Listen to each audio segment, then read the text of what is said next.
Ang move po ng DOJ, Mr. President, is to move to cancel his passport para ma-inform po ang Interpol ng red notice at maaresto siya ng Interpol. No? Case of that Porac Cassandra Pogo Leon. Hub.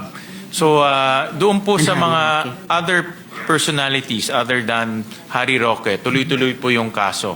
No? So nakapending ho siya. The same rin po, human trafficking cases rin ang final at other cases rin. But yung kay Harry Roque, since wala ho siya dito sa Pilipinas, wala pong jurisdiction ang korte over him. At dahil po kailangan ho siyang nandito sa Pilipinas. So yun po ay nakapending rin. No? But yung pending sa kanya ho ay hindi tumatakbo yung kaso other than compared to the other cases na tumatakbo po.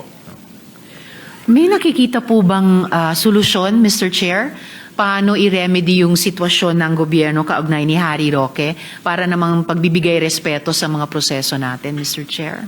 Yun po yung exactly tanong ko rin ho Okay, kanina. Mr. But Chair. I'll get, baka ho, dahil tanong nyo, baka we'll get some more details. All right, Mr.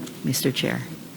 Ang move po ng DOJ, Mr. President, is to move to cancel his passport para ma-inform po ang Interpol ng red notice at